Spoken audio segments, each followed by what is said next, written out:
Maligayang pakikinig sa Tagalog Audio Bible PH. Mga awit, Kapitulo 39. Aking sinabi, ako'y mag-iingat sa aking mga lakad, upang huwag akong magkasala ng aking dila. Aking iingatan ng aking dila ng paningkaw, samantalang ang masama ay nasa harap ko. Ako'y napipi ng pagtahimik, ako'y tumahimik pati sa mabuti. At ang aking kalungkutan ay lumubha. Ang aking puso ay mainit sa loob ko. Habang ako'y nagbubulay-bulay, ay nag-alab ang apoy. Nang magkagayoy, nagsalita ako ng aking dila. Panginoon, ipakilala mo sa akin ang aking wakas, at ang sukat ng aking mga karawan. Kung ano, ipakilala mo sa akin kung gaano kahina ako.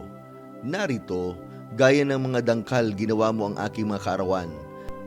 At ang aking gulang ay tila wala sa harap mo. Tunay na bawat tao sa kanyang mainam na kalagayan ay pawang walang kabuluhan. Tunay na bawat tao ay lumalakad sa walang kabuluhang lilim. Tunay na sila'y nagugulo ng walang kabuluhan. Kaniyang ibinubunton ang mga kayamanan at hindi nalalaman kung sinong nagsisipulot. At ngayon, Panginoon, ano pa ang aking hinihintay? Ang aking pag-asa ay nasa iyo. Iligtas mo ako sa lahat ng aking mga pagsalangsang. Huwag mo akong gawing katuyaan ng hangal. Ako'y pipi. Hindi ko ibinuka ang aking bibig, sapagkat ikaw ang gumawa. Iurong mo sa akin ang iyong suntok. Ako'y bugbog na sa suntok ng iyong kamay. Pagka sa pamamagitan ng mga parusa, dahil sa kasamaan, ay iyong sinasaway ang tao. Iyong sinisira ang kanyang kagandahan na parang pagsira ng tanga. Tunay na bawat tao ay walang kabuluhan. Iyong dinggin ang aking dalangin, O Panginoon, at pakinggan mo ang aking daing. Huwag kang tumahimik sa aking mga luha, sapagat ako'y taga-ibang lupa na kasama mo. Nakikipamaya na gaya ng lahat ng aking mga magulang. O tulungan mo ako, upang ako'y magbawing lakas, bago ako pumanaw at mawala. Mga awit, Kapitulo 40. Aking hinintay na may pagtitiis ang Panginoon, at siya'y kumiling sa akin, at dininig ang aking daing. Isinampa naman niya ako mula sa isang kakilakilabot na balon, mula sa balahong malagkit, at itinuntong niya ang aking mga paa sa isang malaking bato, at itinatag ang aking mga paglakad. At siya'y naglagay ng bagong awit sa aking bibig, sa makatuwid bagay pagpuri sa aming Diyos. Marami ang makakakita at matatakot at magsisitiwala sa Panginoon. Mapalad ang tao na ginagawang kanyang tiwala ang Panginoon at hindi iginagalang ang palalo, ni ang mga naliligaw man sa pagsunod sa mga kabulaanan. Marami, O Panginoon kong Diyos, ang mga kagilagilalas na mga gawa na iyong ginawa, at ang iyong mga pag-iisip sa amin, hindi malalagay na maayos sa harap mo. Kung ako'y magpapahayag at sasalitain ko sila, sila'y higit kaysa mabibilang. Hain at handog ay hindi mo kinaluluguran. Ang aking pakinig ay iyong binuksan. Handog na susunugin at handog tungkol sa kasalanan ay hindi mo hiningi. Nang magkagayoy sinabi ko, narito, dumating ako, sa balumbon ng aklat ay nakasulat tungkol sa akin. Aking kinalulugurang sundin ang iyong kalooban. O Diyos ko, oo, ang iyong kautusan ay nasa loob ng aking puso. Ako'y nagpahayag ng mabuting balita ng katuwiran sa dakilang kapisanan. Narito, hindi ko pipigilin ang mga labi, O Panginoon, iyong nalalaman. Hindi ko ikinubli ang iyong katuwiran sa loob ng aking puso. Aking ibinalita ang iyong pagtatapat at ang iyong pagliligtas. Hindi ko inilihim ang iyong kagandahang loob at ang iyong katotohanan sa dakilang kapisanan. Huwag mong pigilin sa akin ang iyong mga malumanay na kaawaan, O Panginoon. Panatilihin mong lagi sa akin ang iyong kagandahang loob at ang iyong katotohanan, sapagkat kinulong ako ng walang bilang na kasamaan. Ang mga kasamaan ko ay umabot sa akin, na anupat hindi ako makatingin. Sila'y higit kaysa mga buhok ng aking ulo, at ang aking puso ay nagpalata sa akin. Kalugdan mo nawa, O Panginoon, na iligtas ako.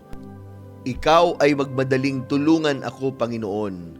Sila'y mapapahiya nawa at mga tulig na magkakasama na nagsisiusig ng aking kaluluwa upang ipahamak. Sila naway magpapaurong at magdadala sa kasiraang puri na nangalulugod sa aking kapahamakan. Mapapahamak nawa sila dahil sa kanilang kahihiyan na nagsasabi sa akin, "Aha! Aha!" Magagalak at matutuwa naman sa iyo ang lahat na nagsisihanap sa iyo. Ang umiibig ng iyong kaligtasan ay magsasabi nawang palagi, "Ang Panginoon ay dakilain, ngunit ako'y dukha at mapagkailangan. Gayon may inaalala ako ng Panginoon, ikaw ang aking saklolo at ang aking tagapagligtas. Huwag kang magluwat, O Diyos ko." Mga Awit, Kapitulo 41. Mapalad siya na nagpapakundangan sa dukha. Ililigtas siya ng Panginoon sa panahon ng kaligaligan. Pananatilihin siya at iingatan siyang buhay ng Panginoon, at siya'y pagpapalain sa ibabaw ng lupa, at huwag mong ibigay siya sa kalooban ng kanyang mga kaaway. Aalalayan siya ng Panginoon sa hiligan ng panghihina. Iyong inaayos ang buo niyang higaan sa kanyang pagkakasakit.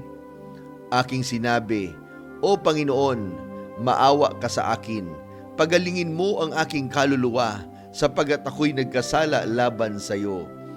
Ang aking mga kaaway ay nagsasalita ng kasamaan laban sa akin, na nagsasabi, "Kailan siya mamamatay at mapapawi ang kanyang pangalan?" At kung siya'y pumaritong tingnan, ako siya'y nagsasalita ng walang kabuluhan. Ang kanyang puso ay nagpipisa ng kasamaan sa kanyang sarili.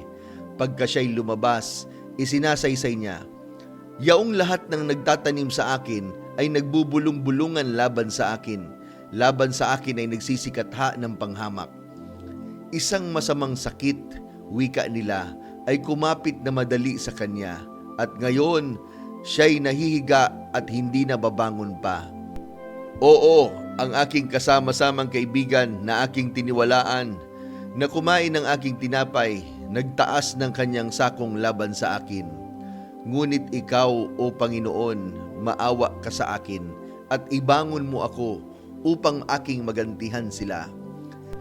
Sa pamamagitan nito ay natatalastas ko na nalulugod ka sa akin, sapagkat ang aking kaaway ay hindi nagtatagumpay sa akin. At tungkol sa akin, iyong inaalalayan ako sa aking pagtatapat, at inilalagay mo ako sa harap ng iyong mukha magpakailanman. Purihin ng Panginoon, ang Diyos ng Israel, mula sa walang pasimula at hanggang sa walang hanggan. Siya nawa at siya nawa. Mga Awit, Kapitulo 42. Kung paanong humihingal ang usa sa pagkauhaw sa tubig ng mga batis, gayon humihingal ang aking kaluluwa sa pagkasabik sa iyo, O Diyos. Kinauuhawan ng aking kaluluwa ang Diyos, ang buhay na Diyos. Kailan ako paririto at haharap sa Diyos? Ang aking mga luha ay naging pagkain araw at gabi, habang kanilang sinasabing lagi sa akin, "Saan nandoon ang iyong Diyos?" Ang mga bagay na ito'y aking naaalala, at nanglulumo ang aking kaluluwa sa loob ko. Kung paanong ako'y nagpatuloy sa karamihan, at pinatnubayan ko sila sa bahay ng Diyos, na may tinig ng kagalakan at pagpupuri, na isang karamihan na nagdidiwang ng kapistahan. Bakit ka nang lulumo, O kaluluwa ko, at bakit ka nababagabag sa loob ko? Umasa ka sa Diyos, sapagkat pupuri pa ako sa Kanya dahil sa kagalingan ng Kanyang mukha. O Diyos ko, ang aking kaluluwa ay nalulumo sa loob ko, kaya't aking inaalala ka mula sa lupain ng Hordan at ng Hermonitas, mula sa burol ng Mizar. Kalaliman ay tumatawag sa kalaliman sa hugong ng iyong mga baha. Lahat ng iyong alon at ang iyong malaking alon ay nagsitabon sa akin. Gayon may uutusan ng Panginoon ang kanyang kagandahang loob sa araw, at sa gabi ay sasaakin ang awit sa kanya. Sa makatuwid bagay, isang dalangin sa Diyos ng aking buhay. Aking sasabihin sa Diyos na aking malaking bato, "Bakit mo ako kinalimutan? Bakit ako'y tumatangis dahil sa pagpighati ng kaaway? Nawari tabak sa aking mga buto, na tinutuya ako ng aking mga kaaway, habang sinasabi nilang lagi sa akin, Saan naroon ang iyong Diyos? Bakit ka nang lulumo o kaluluwa ko? At bakit ka nababagabag sa loob ko? Umasa ka sa Diyos, sapagkat pupuri pa ako sa Kanya, na siyang kagalingan ng aking mukha at aking Diyos.